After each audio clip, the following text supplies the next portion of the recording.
Friends, इस video में देखेंगे मध्य प्रदेश वन रक्षक जेल प्रहरी के जो क्वेश्चंस आए हुए हैं हमारे पास 3 जून के फर्स्ट शिफ्ट के। और इसमें काफ़ी सारे हमें क्वेश्चन मिले हैं। अगर हम बात करें जीके जीएस के क्वेश्चन जो है लगभग 42 क्वेश्चन हमें मिल चुके हैं। ओके, तो सारे जीके जीएस के मिलाकर अगर बात करें तो 42 क्वेश्चन है। लेकिन आप लोगों से रिक्वेस्ट रहेगा कि ये वीडियो तभी जो है मतलब अच्छी रहेगी जब आप लोग इसको लाइक शेयर करेंगे। मतलब मेरी जो मेहनत है उसका जो है फल तभी मिलेगा जब आप इसे लाइक शेयर और सब्सक्राइब अगर नहीं किया है तो कर लीजिएगा। बहुत सारी वीडियोस आपके लिए बना रहा हूँ। एक पैराजंबल की वीडियो जो है आने वाली है। सॉरी फॉर दैट, मेरे को ये पैराजंबल की वीडियो आज सुबह डालनी थी लेकिन लेट हो जाऊँगा, लेकिन आज ही ये वीडियो डलेगी। ओके, तो ये आएगी। और ये पैराजंबल जो रहेंगे वो कहाँ से उठाए हुए हैं या कहाँ के पैराजंबल हैं। आपने एमपी पटवारी का पेपर दिया होगा तो आपको पैराजंबल आए होंगे। मेरे एग्ज़ाम में पैराजंबल आए थे 3, और यहाँ से आपको दिख रहे होंगे 2 पैराजंबल। ओके, एक पैराजंबल तो यहीं दिख रहा है आपको। ओके, तो ये पैराजंबल मैंने मेरी खुद के ही एग्ज़ाम में से, मतलब मेरे पास जो स्क्रीनशॉट थे जो पीडीएफ के, मेरे पीडीएफ तो बनी नहीं पाई थी वो। ओके, बनी नहीं रही थी, पता नहीं था कैसे बनाना है। ओके, तो उसको मैंने जो है स्क्रीनशॉट ले लिया था। उन्हीं क्वेश्चन पे हम प्रैक्टिस करेंगे, क्योंकि अबकारी के अगर मिल जाते तो अच्छी बात है। अबकारी क्वेश्चन हमें नहीं मिल पाए। ओके, जो पी के वाले से। और हम एसएससी क्वेश्चन ले लेंगे जो एसएससी सीजीएल या अच्छी लेवल के, उनको भी करेंगे। अभी सुबह के टाइम पे आपको यूनेस्को विश्व धरोहर के क्वेश्चन जो है मैंने करा दिए हैं, देख लीजिएगा। और कई सारी वीडियोज़ जो है आपको हेल्प करेंगे आपके एग्ज़ाम के लिए। आविष्कार और आविष्कारक से संबंधित क्वेश्चन कराएं, और यूनिट और ऐसा यूनिट हो गया, बल का मात्रक हो गया, इसका सबका मात्रक, आविष्कारक। ओके, इस मेजरमेंट इंस्ट्रूमेंट जो है, मेजरमेंट इंस्ट्रूमेंट जो है जितने भी हैं, मतलब दाब का मात्रक क्या है ना, इससे दाब को किससे नापा जाता है, आर्द्रता को किससे नापा जाता है, ठीक है, भूकंप को किससे नापा जाता है। ये सभी वीडियोस जो हैं आपको ये सभी जो है आपके कल मिल जाएंगी, या फिर आपको नाइट में मैं बना लूँगा तो सुबह डाल दूँगा। ओके, तो ये सारी की सारी वीडियोस जो है डेली बेसिस पे आपके लिए डल रही हैं। इसकी पीडीएफ आपको टेलीग्राम ग्रुप पे मिल रही हैं। अगर नहीं मिल रही तो कमेंट करके एक बार बता दीजिएगा कि नहीं मिल रही हैं। अगर आपको स्पेशली कोई भी वीडियो चाहिए तो इस जगह पर जाकर कमेंट कर सकते हैं टेलीग्राम पर।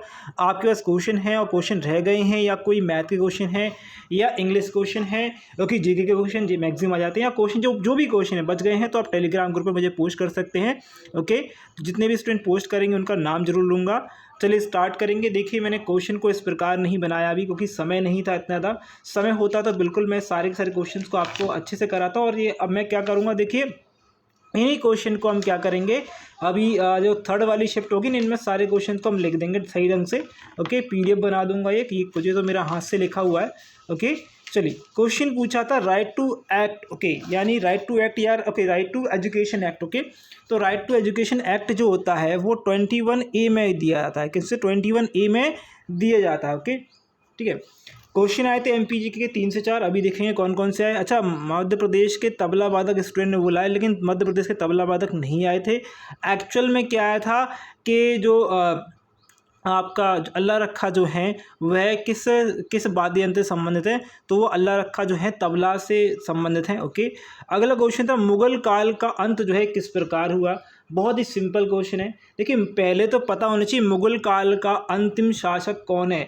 तो अंतिम शासक है बहादुर शाह जफ़र। कौन था? बहादुर शाह जफ़र। ठीक है, तो ये बहादुर शाह जफ़र, मैं जफ़र लिख लेता हूँ। रुके, जफ़र लिख लेता हूँ बस मत।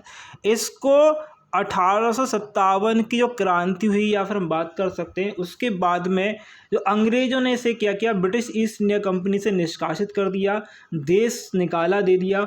और कहाँ भेज दिया? बर्मा भेज दिया भाई साहब। कहाँ भेज दिया? बर्मा भेज दिया। या फिर हम ये बोल सकते हैं हार के बाद। ओके, मतलब इंडिया जो है सही ढंग से कर ही नहीं पाया था 1857 की क्रांति। ओके, तो ये उसकी हार के बाद में इनको बर्मा भेज दिया गया। और बर्मा में ये कब तक जिए भैया? 1862 तक जिए। बाकी उनकी मृत्यु हो गई, याद रखेंगे। तो इनका नाम क्या था? अंतिम शासक था बहादुर शाह जफ़र, याद रखिएगा। ओके, वैसे तो ये देखिएगा इनको पेंशन पर ही भेजा गया था कि आप जाइए वहाँ रहिए, यहाँ पर मत रहिए। ओके, तो इस प्रकार से। ठीक है, अगला अगर हम बात करें जो क्वेश्चन हमारा G20 का, ये क्वेश्चन अभी करेंगे। कोई G20 का क्वेश्चन जो है अभी पूर्ण तरीके से लिखा नहीं है। एक्चुअल में क्वेश्चन इस प्रकार से था कि जो G20 की समिट हुई है कृषि संबंधित, जिसमें आपका साइंटिस्ट आए थे। ओके, जो 17 से 19 तारीख को हुई थी। तो आपको ये बताना है कि वो जो मीटिंग हुई थी उसमें मतलब वो जो मीटिंग है वो किस शहर में हुई थी, तो वाराणसी में जो है वो हुई थी। कहाँ हुई थी? वाराणसी में हुई थी, कि ये बता दी मैंने। अच्छा, जीडीपी और एनडीपी में डिफरेंस पूछा था। जीडीपी और एनडीपी के बता देता हूँ भाई, जीडीपी और एनडीपी का डिफरेंस क्या है। पहले तो जीडीपी समझिएगा। जीडीपी क्या होता है, देखिए मैं यहाँ पर लिखते जाता हूँ। जीडीपी का फुल फॉर्म होता है ग्रॉस डोमेस्टिक प्रोडक्ट। ओके, क्या होता है? Gross domestic product. हिंदी में लिख लेता हूँ, बाकी इंग्लिश में तो बोल दिया मैंने। इसको बोलते हैं सकल घरेलू उत्पाद। ओके, सकल घरेलू घरेलू है ना, घरेलू उत्पाद। ओके, उत्पाद, ठीक है, इसको बोला जाता है। ये एक्चुअल में क्या होता है? जीडीपी, जितने भी भारत की इकोनॉमी है वो जीडीपी पे डिपेंड करती है कि जीडीपी कितना है, किस देश का कितना जीडीपी है।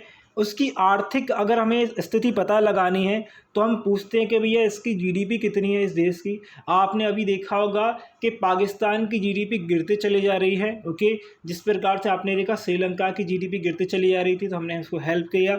ओके, तो जीडीपी क्या होती है? किसी भी देश की स्थिति या आर्थिक स्थिति को समझने के लिए, या उसकी स्थिति कैसी है उसको समझने के लिए हम जीडीपी इसका यूज़ करते हैं, यानी ग्रॉस डोमेस्टिक प्रोडक्ट का यूज़ करते हैं। अब एनडीपी पे आते हैं भैया। एनडीपी है क्या? ओके, देखिए एक होता है एनएनपी। ओके, तो एनएनपी के बारे में भी बात नहीं करेंगे, एनडीपी के बारे में बात करेंगे। तो एनडीपी का फुल फॉर्म क्या होता है भैया?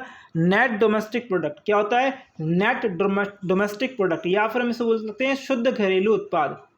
ओके, शुद्ध घरेलू उत्पाद बोल सकते हैं। ये होता क्या है? ये पार्ट ही होता है जीडीपी का। एक्चुअल में होता क्या है कि जब एक वर्ष पूरा हो जाता है या एक वर्ष पूरा होने के समय पर जो जीडीपी में से जितना भी हमें जो है घरेलू उत्पाद मिले हैं, उनका जो जितना भी प्राइस है, क्या कह सकते हैं, मार्केट प्राइस जो है उसका, उसको इसमें से कम किया था, जीडीपी में से कम किया जाता है, और आपका क्या निकलता? एनडीपी निकलता है, नेट डोमेस्टिक प्रोडक्ट निकलता है।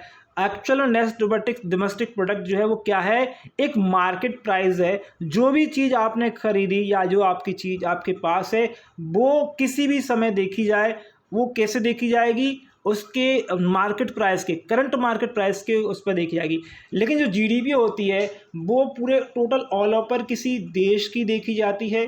वैसे देखी तो आपकी ये एनडीपी भी देश के ऊपर देखी जाती है, लेकिन ये अगर एक प्रोडक्ट के ऊपर भी देखी जा सकती है। ठीक है, तो ये आपका जीडीपी और एनडीपी में डिफरेंस था। हो सकता है आपको फुल फॉर्म ही पूछ लियो भाई।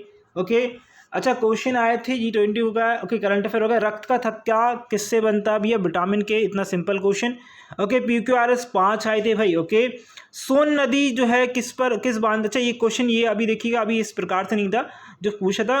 बाणसागर बांध जो है किस नदी पर है? तो बाणसागर बांध जो है सोन नदी पर है। ओके, अब मुझे कोई बताएगा बाणसागर बांध किस शहर में है? कमेंट कर दीजिएगा। ओके, लाभ हानि से 2 क्वेश्चन है। तो मैथ के बारे में तो अभी बात कर लेंगे। नींबू पर जो है, नींबू से जो है कौन सा मतलब अम्ल निकलता है, एसिड निकलता है?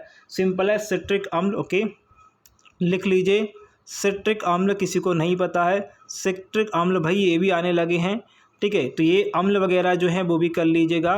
ठीक है, अरे ठीक है, अम्ल वगैरह ये भी कर लीजिएगा। ठीक है, ये मैं करा दूंगा भैया, कौन से अम्ल में कौन सा क्या है, कौन से फल में कौन सा क्या निकलता है। ओके, पक्षियों का अध्ययन क्या बोलते हैं? एक तो पक्षियों का अध्ययन को सिंपल चीज़ याद रखिएगा, पक्षियों के अध्ययन को तो पक्षी विज्ञान कहते हैं, और क्या कहते हैं? ऑरिनथोलॉजी। क्या बोलते हैं? ऑरिनथोलॉजी। ठीक है, मैं लिख देता हूँ ऑरिनथोलॉजी। ओके, ऑरिनथोलॉजी। ठीक है, थोलॉजी, ऑरिनथोलॉजी। ठीक है, इसे कहते हैं। ठीक है, जी है भाई। ओके, ऑरिनथोलॉजी बोलते हैं भैया। ठीक है, याद रखिएगा। अगला है इलेक्शन कमीशन, यानी कि आपका निर्वाचन आयोग जो है इसको कब गठित किया गया? तो देखिए आपको दिख नहीं रहा होगा, सॉरी फॉर दैट, लेकिन अगर आपसे मैं कहूँ कि क्वेश्चन एक्चुअल में 100% सही है, तो देखिएगा, अगर आपसे निर्वाचन आयोग कब बनाया गया, तो इसे बनाया गया था 25 जनवरी को। ओके, 26 जनवरी नहीं, सॉरी 25 जनवरी को बनाया गया था। और 25 जनवरी को 1950 को से बनाया गया था। कौन सा? निर्वाचन आयोग। ओके, नेशनल यूथ डे कब मनाया जाता है? तो नेशनल यूथ डे मनाया जाता है 12 जनवरी। अच्छा, अब डे भी आने लगे हैं, तो भैया याद रखिएगा, ये डे जो है बहुत ज़्यादा इंपॉर्टेंट है। एक बार डे को रिवाइज कर लीजिएगा, शॉर्ट ट्रिक बहुत सारी मिल जाएंगी आपको। अगला क्वेश्चन पूछा गया था, अल्लाह रखा जो है किस से संबंधित हैं? तो ये तबला वादक हैं, जम्मू एंड कश्मीर से संबंधित हैं। क्या है? तबला वादक। इंडियन डिक्लेरेशन स्कीम का अध्ययन जो है क्या का संबंध क्या है? अच्छा, क्वेश्चन देखिए, मैं यहाँ से हटा देता हूँ, ये आपको, अच्छा ये यहीं पर है, अच्छा ये है। अच्छा, आपका income, okay, income declaration scheme जो है इसका संबंध किससे है? सुनिए मेरी बात। एक जब क्या होता है कि 2016 या 2016 से पहले क्या था, कुछ लोग, कुछ ऐसे व्यक्ति थे इनकी इनकम जो है अच्छी खासी थी, लेकिन वो इनकम टैक्स नहीं भरते थे। तो सन 2016 में भारत सरकार और आयकर विभाग ने मिलकर ये स्कीम स्टार्ट करी। इसका नाम था इनकम डिक्लेरेशन स्कीम। ओके, तो इसमें हुआ क्या, इसमें ऐसे लोगों को चिन्हित किया गया जिन्होंने पूरे वर्ष यानी संपूर्ण वर्ष जो है भुगतान नहीं किया गया है, यानी उन्होंने भुगतान नहीं किया था। ओके, अगला क्वेश्चन क्या है, India first commercial space observatory कहाँ पर है? तो यह उत्तराखंड गढ़वाल में। कहाँ है? उत्तराखंड यूके गढ़वाल में। ओके, गढ़वाल में है। ओके, याद रखिएगा, इम्पॉर्टेंट एग्जाम में आया है, ये आता रहेगा। ओके, ग्रैमी अवार्ड 2023 पूछे गए थे, किस किस को मिले लिख देता हूँ। एडेल को मिला, ठीक है, एडेल को दिया गया, ठीक है, लियो को दिया गया, सॉरी लियो, ओके हाँ, लीजो होगा भाई, लियो नहीं, लीजो होगा। ओके, ये लीजो को दिया गया था, ठीक है, और हैरी को दिया गया। हैरी का पूरा नाम जो है, ओके, हैरी लिख लीजिए, वैसे तो पूरा नाम याद करने की जरूरत नहीं है। स्टाइल्स, ओके, या टाइल्स लिख लीजिएगा, बहुत सिंपल है। स्टाइल्स के बाद टाइल्स लिख लीजिए, आपको याद हो जाएगा, ठीक है। ओके, तो इनको दिया गया। अली बाबा कंपनी कहाँ की है भैया? बहुत इजी क्वेश्चन है, बहुत इजी क्वेश्चन है। मैं कहूँगा जितने स्टूडेंट ने अली बाबा यूज़ नहीं किया, अगर करा होगा यूज़, तो आपको एक लैंग्वेज सबसे पहले दिख रही होगी, ऐसे मतलब ऐसी मतलब उसमें ना ऐसे भाषा लिखी होगी, मतलब ऐसे मतलब जो लाइनें बनी होगी। आपको सभी को पता है ये लाइनें वाली जो भाषा है वो कहाँ की? मंदरिन है, और मंदरिन कहाँ की है? चाइना की है। तो चाइना की है भैया। भारत में मैनग्रोव वन कहाँ पाए जाते हैं? अब सुनिए मेरी बात, देखिए, मैं अगर आपको पश्चिम बंगाल का ऑप्शन नहीं दूं, देखिए पश्चिम बंगाल का ऑप्शन है, आई थिंक था या नहीं था मुझे नहीं पता, लेकिन आपसे पूछा गया था कि भारत में मैनग्रोव वन कहाँ पाए जाते हैं। देखिए, सबसे ज़्यादा मैनग्रोव वन पाए जाते हैं पश्चिम बंगाल, ओके, आपका वेस्ट बंगाल में, ठीक है, वेस्ट बंगाल में पाए जाते हैं। कितने परसेंट पाए जाते हैं भैया? लगभग आपका 43% जो है मैनग्रोव वन यहाँ पाए जाते हैं भारत के। ओके, अगर आपसे पश्चिम बंगाल नहीं दे तो गुजरात देगा। क्या देगा? गुजरात देगा। गुजरात में कितने प्रतिशत पाए जाते हैं? 23.5 या इससे थोड़े ज़्यादा पाए जाते हैं। उसके बाद अंडमान निकोबार द्वीप में पाए जाते हैं। अंडमान निकोबार द्वीप में का अंडमान एंड निकोबार में पाए जाते हैं 12.5%। ओके, तो ये जो है मैंने परसेंटेज बता दिया, ये बहुत इंपॉर्टेंट है, लिख लीजिएगा। पश्चिम बंगाल में 43%, गुजरात में 23.5%, अंडमान निकोबार में 12.5% मैनग्रोव वन पाए जाते हैं। ये आपको बहुत कम किताबों में मिलेगा, ये इंपॉर्टेंट है, एग्जाम में आया हुआ है। ओके, क्वेश्चन था गैलप पोल से क्या समझते हैं? अच्छा, एक्चुअल में ये गैलप पोल क्या है? गैलप पोल या गैलप सर्वे, देखिए स्टूडेंट ने बोला गैलप पोल आया था, मैंने कि गैलप पोल नहीं आया होगा, गैलप सर्वे आया होगा। एक्चुअल गैलप सर्वे क्या था? कुछ दिन पहले ऐसा बोला गया था कि गैलप सर्वे ये बोलता है कि कौन सी जगह जो है रहने के लिए सबसे सेफ़ है। ओके, सेफेस्ट प्लेस कहाँ पर है? तो इन्होंने ये बोला था कि सबसे सेफेस्ट प्लेस जो है वो पाकिस्तान है। कौन सा है? पाकिस्तान है। तो भैया आप पाकिस्तान की स्थिति देख सकते हैं, क्या सेफ़ है या नहीं है। वो खुद ही सेफ़ नहीं है तो दूसरों को क्या सेफ़ रखेंगे? तो ये बात करता है किसकी? सुरक्षा की या सिक्योरिटी की, ठीक है। बाकी इसके अभी पोल्स की बात करें तो यहाँ पर जो है सबसे, अगर हम बात करें तो हम अमेरिका से भी ऊपर है, लेकिन अगर बात अभी अगर फ़िलहाल में, ठीक है, अमेरिका से भी ज़्यादा हम सुरक्षित हैं यहाँ पर, ठीक है। अगला क्वेश्चन था, ब्रह्मपुत्र को बांग्लादेश में क्या कहा जाता है? क्या कहते हैं भैया? जमुना कहते हैं, यमुना नहीं, जमुना कहा जाता है। क्या कहते हैं? जमुना नदी कहते हैं। अब ब्रह्मपुत्र को अगर आप मुझसे पूछ लीजिए, मैं आपसे पूछता हूँ कि भैया एक चीज़ बताइएगा, असम में क्या कहते हैं इसको? आपकी ब्रह्मपुत्र नदी है, असम में इसका नाम क्या है? जल्दी से कमेंट कर दीजिएगा। ओके, अगला क्वेश्चन है, शाहजहां ने एमपी में कहाँ पर जो है अपना शासन स्थापित किया था? तो ये आपका भोपाल होगा। नूरजहां की मृत्यु के बाद में इन्होंने शासन स्थापित किया था। क्वेश्चन नेक्स्ट था, कृषि की पहली G20 मीटिंग जो कि मुख्य साइंटिस्ट के साथ करी गई 17 और 16 अप्रैल को करी गई थी। यह जो है वाराणसी में करी। कहाँ पर करी थी? वाराणसी। ओके, वाराणसी में करी गई थी। बहुत ही इम्पॉर्टेंट है, जितने भी शहर हैं याद रख लिए। RBI के गवर्नर कौन है? शक्तिकांत दास। कौन है भैया?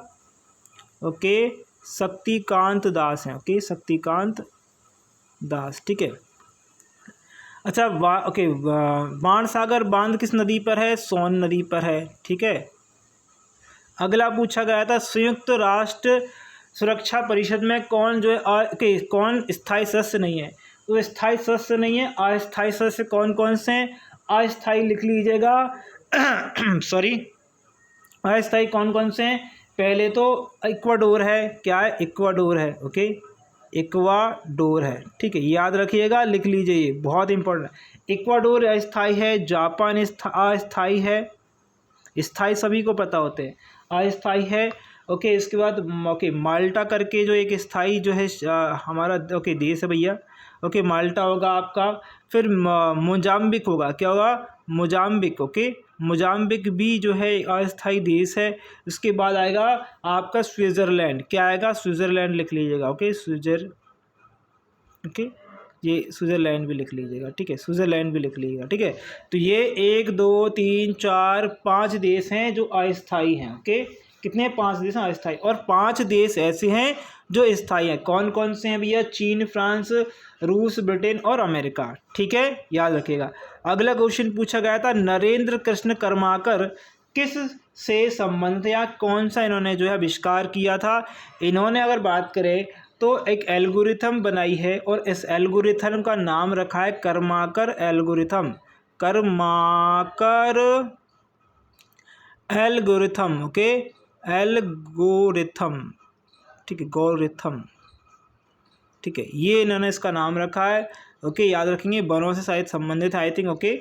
अच्छा, अब क्या क्या पूछा है आपसे मैथ में? तो मैथ में देखिएगा आपके पाइप और टंकी वाले, नल और टंकी वाले क्वेश्चन आए हैं आज, ओके, ओके। एलजेब्रा का क्वेश्चन है, एडवांस का एक क्वेश्चन जरूर है, एलजेब्रा क्वेश्चन नहीं आया आज, जो है रेस का क्वेश्चन नहीं आया, ट्रेन का क्वेश्चन आया, एवरेज का क्वेश्चन आया, प्रॉफिट लॉस के क्वेश्चन आए हैं, time and work, time and distance, simplification, BODMAS, SICI I think नहीं देखने के लिए मिला, परसेंटेज में से मिला है। अच्छा, कॉइन में से भी क्वेश्चन नहीं मिला, डिस्काउंट से क्वेश्चन यहाँ पर आया हुआ है। तो ये क्वेश्चन जो है आज मैथ में से आए हुए हैं, ओके। अगर हम बात करें यहाँ सर सारे क्वेश्चन अगर बात करें, नरेशन से क्वेश्चन है, एरर डिटेक्शन, एक्टिव पैसिव से 2 question, misspelled 2 word, parajumble 5, idiom 2, okay. Find error मतलब कि fill in the blank, okay, क्या थे? फिल इन द ब्लैंक थे, ठीक है, फिल इन द ब्लैंक था, ओके। एंटोनिम सिनोनिम भी 2, ईडियम मैंने बताई दी है आपको, 1 वर्ड 1 आया है, ओके, 1 वर्ड 1 आया। तो ये जो है आपके क्वेश्चन आज आए हुए हैं। अगर हम बात करें हिंदी कहीं से भी पूछ रहा है, अलंकार, संज्ञा, समास, वर्णमाला, रस, पर्यायवाची, विलोम, शुद्धवर्तनी, संधि, हिंदी का साहित्य आज नहीं पूछा गया है, ओके। ये सारे के सारे आपसे पूछे जा रहे हैं, ओके। तो फ्रेंड्स, आशा करूंगा ये वीडियो आप लोगों के लिए अच्छी लगेगी। वीडियो अच्छी लगी है तो लाइक शेयर कर दीजिएगा, सब्सक्राइब नहीं किया चैनल को सब्सक्राइब कर देंगे। बहुत ज़्यादा इंपॉर्टेंट वीडियोस आप लोगों के लाते रहूँगा, और ऐसी ही इन्फॉर्मेटिव वीडियोस के साथ में PDF भी आपको फ्री में मिल जाएगी। तो thank you friend watching this video, बस आपके एग्जाम के लिए, आपके रिजल्ट के लिए।